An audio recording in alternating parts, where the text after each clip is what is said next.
baik.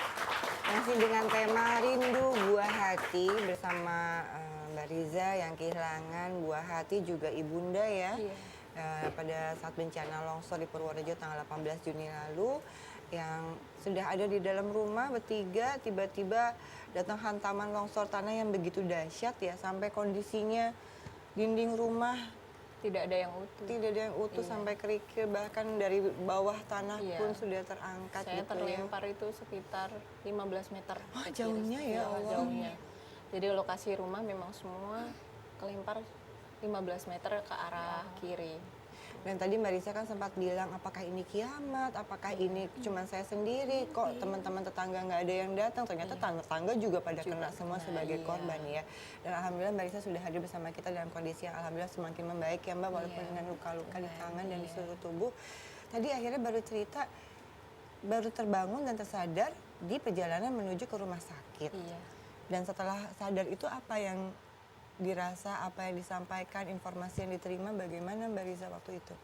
Ketika sadar, saya kan sempat bertanya gini loh, dalam kondisi seperti itu dan saya sudah pasrah, kalau memang Tuhan mau ambil, tapi saya masih bisa buka mata, sampai saya benar-benar menghirup, saya masih bisa nafas, dan itu yang mungkin bagi manusia mustahil, tapi berarti memang Tuhan masih berikan kesempatan buat saya memang buat hidup gitu. Saya mikir, saya benar-benar selamat ini. Saya sempat bertanya sama warga yang nandu itu, yang ngangkat saya itu, bertanya ada apa ini, terus nggak ada yang jawab kan, memang karena kondisinya kan semua panik gitu. Saya sempat cari informasi dari setiap siapa sih yang melihat saya pertama kali, siapa sih, dan ceritanya itu berbeda-beda gitu. Ketika ada yang bilang, oh kepala saya memang kelihatan, memang di atas saya, oh iya berarti saya memang masih bisa nafas karena saya nggak ketutupan lumpur gitu. Tapi ketika saya menemukan orang yang menemukan saya, yang melihat pertama kali itu, saya baru oh benar-benar ini pertolongan Tuhan gitu. Karena itu teman saya SD namanya Ismail, dia bilang begini, saya yang melihat kaki Mbak pertama kali, yang terlihat hanya kaki, itu yang membuat saya benar-benar wow, karena kaki dan semua ketutup lumpur sampai ya semua nggak ada yang kelihatan, hanya kaki itu. Kemudian mereka kan teriak-teriak itu sekitar jam 7 pagi. Jam 7 pagi warga lari menuju ke lokasi karena memang kalau dari foto itu memang kelihatannya nggak luas, tapi ketika saya sampai sana luar biasa, di lokasi yang begitu luas dan saya yang begitu kecil ada yang melihat itu kan berarti benar-benar luar biasa gitu. Terus habis itu ada bapak lurahnya juga yang ikut menolong, memang masih warga semuanya ikut menolong. Ternyata di sekeliling saya itu kan kaca. Orang kan kaget, kaca semua. Mereka bingung kan alat apa yang harus digunakan gitu. Jadi mereka pelan-pelan menggali pakai tangan. Tapi ternyata yang ditemukan pertama itu Elnaya, anak saya itu. Tuh, dan posisi Elnaya, punggungnya Elnaya itu nempel di muka saya, dan itu yang menjadi kemungkinan saya tidak kemasukan banyak lumpur, iya banyak tanah dan air itu karena memang punggungnya benar-benar nempel. Nah saat itu saya merasa, oh maka dari itu ketika dia menangis kenapa dekat sekali, karena memang dia nempel dan nggak jauh. Saya sempat ngerasanya gini, nanti suami pulang gimana, loh kamu kok bisa selamat, anakmu kok nggak selamat. Saya merasa takut dipersalahkan juga, ada hal seperti itu. Ketika kakak saya pulang, kamu selamat kok ibu nggak selamat, saya juga ngerasa ada hal seperti itu. Tapi ketika suami menemui saya dan kakak saya menemui saya, dia bilang, kalau kamu nggak selamat, kita nggak tahu akan seperti apa. Tuh. Jadi ketika saya bertanya posisi saya seperti apa, ternyata tangan ini memang tertimpa. Jadi ketika saya mau diangkat, ternyata tangan ini masih ketinggal karena posisi ke atas yang saya miring, anak saya kan di sini. Terus harus digergaji dulu kayunya itu gitu, baru bisa dievakuasi. Dan ketika saya udah sampai ke desa itu lagi, bertemu orang-orang yang memandikan saya saat itu, mereka hanya bisa menangis, terus bilang, saya dibersihin gimana, ngebersihinnya gimana. Kami cuma bingung mau ngebersihin gimana karena sekujur tubuh tuh luka, Mbak. Sampai Mbak itu mukanya nggak dikenali. Kami cuma bisa nangis, cuma bisa habis itu cuma mau dielap, takut sakit gitu. Akhirnya, Mbak Riza, iya. dengan kondisi yang separah itu ya, ini kan ceritanya seperti lancar ya, tapi kan kita nggak tahu apa rasanya gitu ya, baik fisik, baik hati, emosi kan semua rasanya mungkin hancur ya Mbak Riza. Dan ketika pertama kali tahu bahwa Elnaya dan Ibu sudah tidak tertolong itu pada saat ada orang yang kasih tahu atau sebenarnya pada saat sadar pun Mbak Riza sudah punya firasat kayaknya nggak ketolong nih gitu. Kalau yang ngasih tahu secara langsung nggak ada, semua menutupi karena mungkin ngelihat kondisi saya dan saat itu pun memang belum stabil. Jadi omongan saya itu belum stabil. Ketika disuruh makan pun saya bilang saya masih diet, kenapa disuruh makan terus gitu.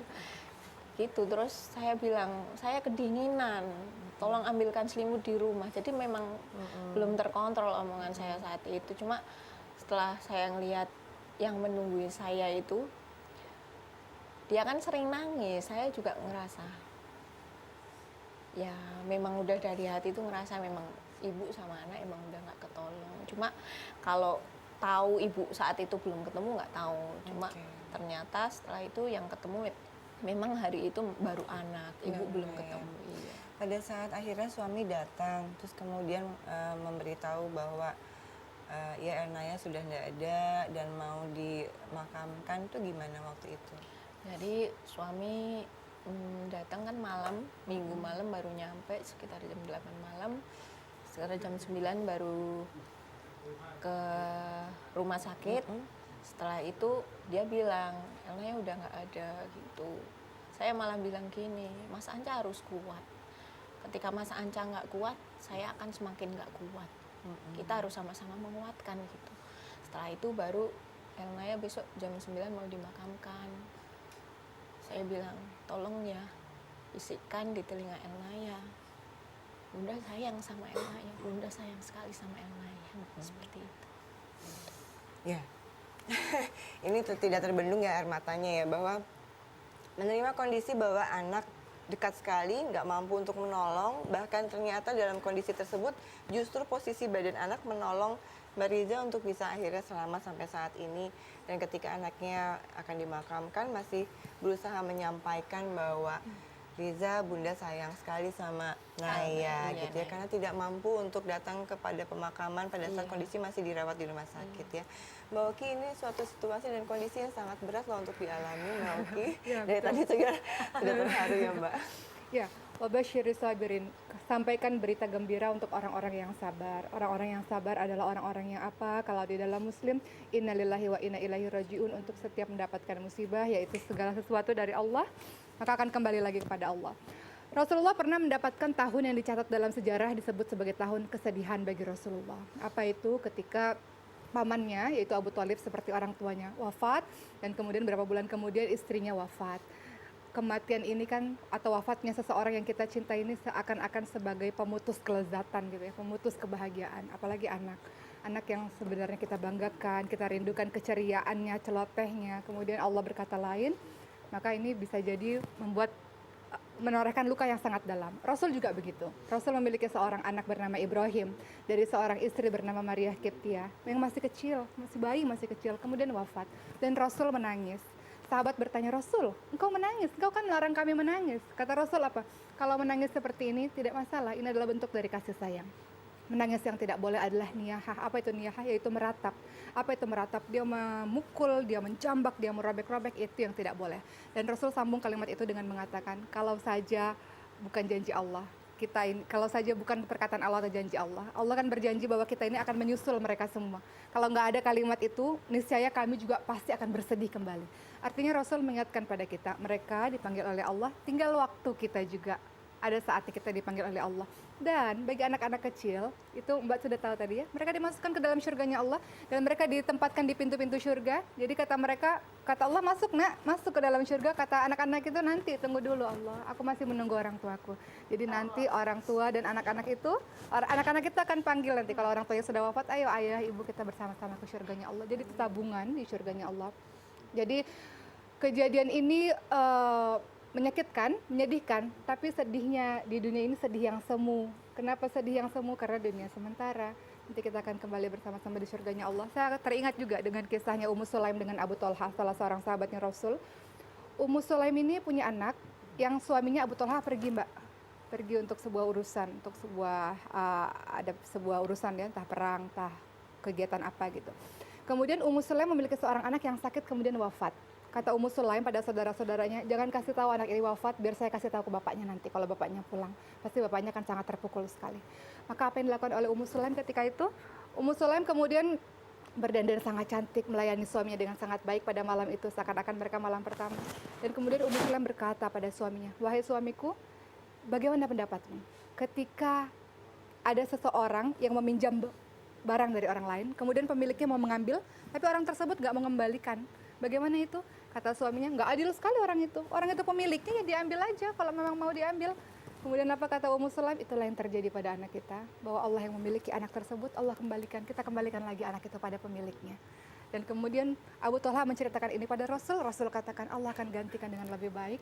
Maka malam pertama yang mereka itu, kemudian melahirkan anak-anak berikutnya. Insya Allah. Jadi insya Allah, la yukallifullahu nafsan illa wus'aha. Allah tidak akan membebankan suatu hamba kecuali dia sanggup untuk memikulnya. Insya Allah terlewati. Yang berikut ini juga ada sahabat perempuan juga yang kehilangan buah hatinya, walaupun ya mungkin sudah tidak balita ya, tapi dalam usia seberapapun kehilangan buah hati itu adalah suatu hal yang sangat menyakitkan.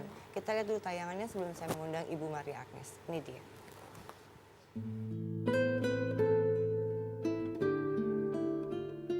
Nama saya Maria Agnes. Tanggal 29 Januari 2016 adalah momen yang tidak akan pernah saya bisa lupakan seumur hidup saya. Perasaan sakit ini masih sangat membekas. Sampai sekarang, saya masih tidak percaya kalau anak sulung saya Hilarius, yang telah saya harapkan kehadirannya selama 8 tahun pernikahan kami, justru pergi meninggalkan kami untuk selama-lamanya karena perbuatan keji orang lain. Ya, siapa sangka sekolah bergengsi pun masih punya tradisi tawuran ala gladiator. Karena paksaan dari senior di sekolahnya, Hilariusku terpaksa menjadi tumbal dalam tradisi tersebut. Padahal Hilarius adalah anak yang baik, aktif, senang bermain basket. Baru saja 7 bulan merasakan menjadi siswa SMA. Tapi kenapa hal ini harus terjadi kepada anak saya? Satu hal yang ingin saya sampaikan, jangan sampai orang tua di luar sana merasakan hal serupa seperti saya. Oleh karena itulah, hari ini di Cerita Perempuan, saya ingin berbagi kisah tentang bagaimana perasaan seorang ibu yang kehilangan anak tersayangnya.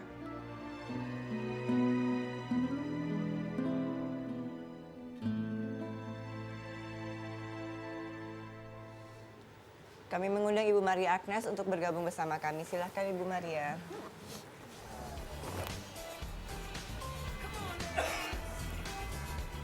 Ibu Maria bisa bergabung? Ya. Terima kasih Bu Maria bisa hadir bersama kami di Cerita Perempuan. Saya ketemu Mbak Ferauli. Sudah bertemu Mbak Riza? Silahkan. Dengan Ibu Maria Agnes, silakan Bu Maria di dekat saya. Bu Maria di tengah. tengah. Silakan Bu. Terima kasih sudah datang ya. Ya.